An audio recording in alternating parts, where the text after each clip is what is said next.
Hello, नमस्कार, प्रणाम, हर हर महादेव। तो कैसे हैं आप सब? उम्मीद है सब बढ़िया होंगे। तो स्वागत है आप सभी का हमारे एक न्यू वीडियो और न्यू ब्लॉग के साथ। तो फ्रेंड, हर हर महादेव, ओम श्री सद्गुरुदेव भगवान की जय।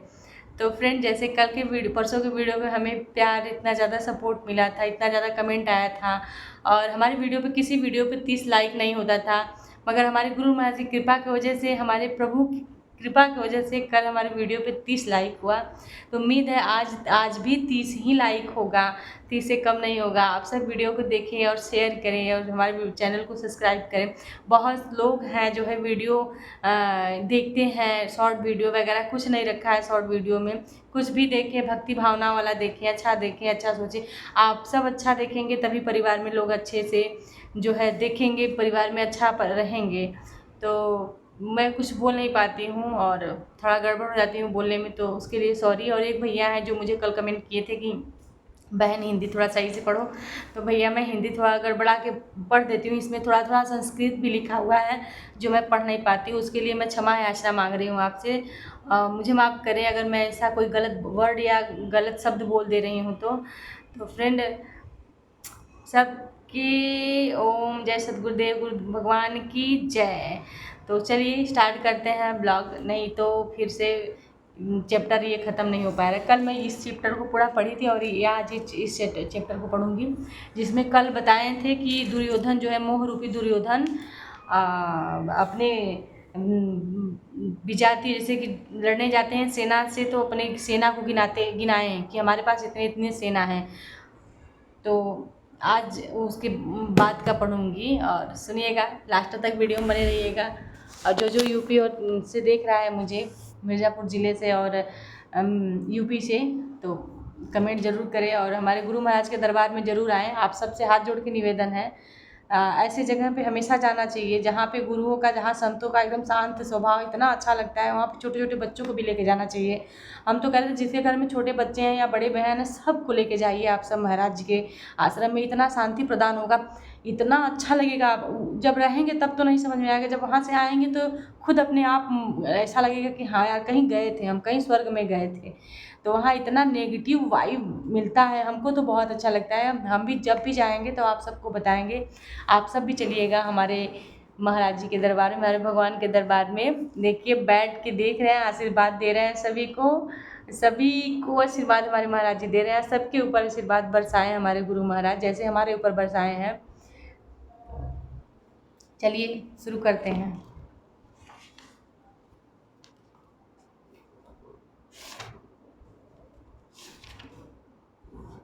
कल का भी थोड़ा सा सुना दे रहे हैं, जिसको नहीं सुना होगा वो अपना देख लेगा। आज देखिए, इस प्रकार दुर्योधन ने पांडव पक्ष के 15-20 नाम गिनाए जो देवी संपत्ति के महत्वपूर्ण अंग हैं। विजातीय प्रवृत्तियों का राजा होते हुए भी मोह की सजातीय प्रवृत्तियों को समझने के लिए बाध्य करता है।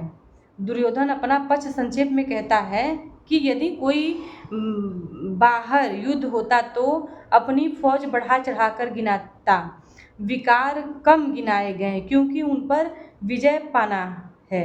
वे नाशवान हैं। केवल 5-7 विकार बताए गए हैं जिसके अंतराल में संपूर्ण बहिर्मुखी प्रवृत्तियां विद्यमान है। नाशवान, ये जो है शरीर मिला हुआ है हमारे गुरु बहन, हमारे गुरु भैया, वो नाशवान है। कभी कभी हम सोचते हैं कि एक दिन ये शरीर छूट जाएगा, तो मुझे इतना भय लगता है, मुझे इतना डर लगता है। आज मैं सुन रही थी अपने गुरु महाराज का प्रवचन, मैं मैं तो एकदम सहम गई सुन के कि एक दिन सबको मरना है, सबको जाना है। और ये जो भाई बहन, जो रिश्तेदार नातेदार, कोई काम नहीं आएगा, कोई अपना नहीं है सिवाय एक परमात्मा के, एक मालिक के सिवा कोई नहीं है। हमें तो हमारे बस गुरु महाराज हमारे हैं, अगर ये नहीं होते तो हम पता नहीं कहाँ गए होते, हमारा कुछ पता नहीं चलता। हम कुछ भी नहीं है, एक चींटी के बराबर भी हम नहीं हैं। जिस हाल में, जिस जैसे हम रह रहे हैं, इनके वजह से बस खाली खुश हैं हम। ये हमें खुशी थे, ये मुझे जितना दिए हैं बहुत दिए हैं। तो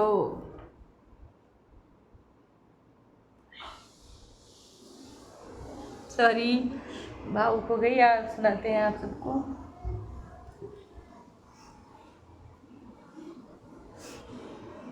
हमारे पक्ष में जो जो प्रधान हैं उन्हें भी आप समझ लें।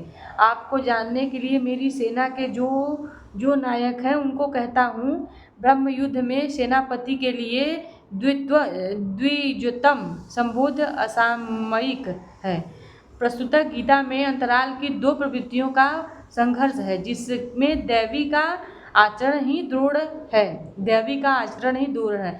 हमारे इस प्रभु की वाणी में कहीं भी नहीं बाहरी मारकाट कहीं भी नहीं लिखा हुआ है। सब मन का खेल है और मन से जो जीत गया वो जग से जीत गया। एक बार आप सब जरूर पढ़ें यथार्थ गीता। जब तक हम लेस मात्र भी आराध्य से अलग हैं तब तक प्रकृति विद्यमान है, द्वैत बना है। इस द्वैत पर विजय पाने की प्रेरणा प्रथम गुरु द्रोणाचार्य से मिलती है। अधूरी शिक्षा ही पूर्ण जानकारी है। अधूरी शिक्षा ही पूर्ण जानकारी है के लिए प्रेरणा प्रदान करती है। वह पूजा स्थली नहीं, वहीं शौर्य सूचक संबंध होना चाहिए। विजातीय प्रवृत्तियों के नायक कौन हैं? एक तो स्वयं आप द्वैत के आचरण रूपी द्रोणाचार्य के भ्रम रूपी पितामह भीष्म है। भ्रम इन विकारों का उद्गम है, अंत तक जीवित रहता है। इसीलिए भ्रम अंत तक जीवित रहता है। जब तक मरते हैं तब तक भ्रम रहता है। पितामह है, इसीलिए पितामह समुचित सेना मर गए, यह जीवित था। सरस्य समुचित सेना में पितामह जीवित था पर अचेत था, फिर भी जीवित था। यह भ्रम रूपी भीष्म भ्रम अंत तक रहता है। इसी प्रकार विजातीय कर्म रूपी कर्ण तथा संग्राम विजयी कृपाचार्य हैं। साधनावस्था में साधक द्वारा कृपा का आचरण ही कृपाचार्य है। भगवान कृपा धाम है और प्राप्ति के पश्चात संत का भी वह स्वरूप है। किंतु साधन काल में जब तक हम अलग हैं, परमात्मा अलग है, विजातीय प्रवृत्ति जीवित है, मोहमयी घिराव है। ऐसी परिस्थितियों में साधक यदि कृपा का आचरण करता है तो वह नष्ट हो जाता है। सीता ने दया की तो कुछ काल लंका में प्रायश्चित करना पड़ा। विश्वामित्र दयात्र हुए तो पतित होना पड़ा। योग सूत्र का हर्षित पतंजलि भी यही कहते हैं कि ते समाधाऊ सर्गा व्युत्थान सिद्ध में स्थितियाँ प्रकट होती है। वे वास्तव में स्थितियाँ हैं, किंतु केवल प्राप्ति के लिए इतनी ही बड़ी विंध्य है जितने काम क्रोध लाभ मोह इत्यादि। स्वामी तुलसीदास का भी यह निर्णय है। छोरत ग्रंथ जानी खगराया, विंध्य अनेक करई तब माया। रिद्धि सिद्धि प्रेरई बहु भाई, बुद्धिहीन लोक दिखवाही आई। माया अपने विंध्य करती है, रिद्धियाँ प्रदान करती है, यहाँ तक कि सिद्ध बना देती है कि ऐसी अवस्था वाला साधक बगल में निकल भर जाए, मरणासन रोगी भी जी उठेगा।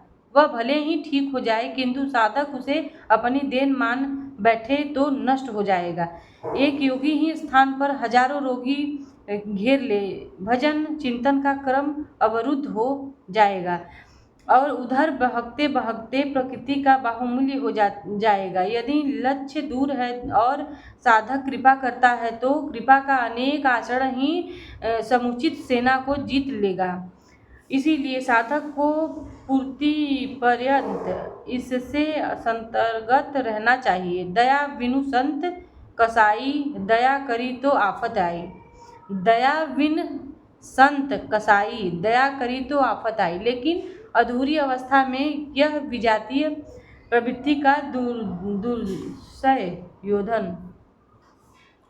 इसी प्रकार आसक्ति रूपी अवस्था धाम अश्वत्थामा सृष्टि में कहीं भी वस्तुओं में लगाव ही आसक्ति है।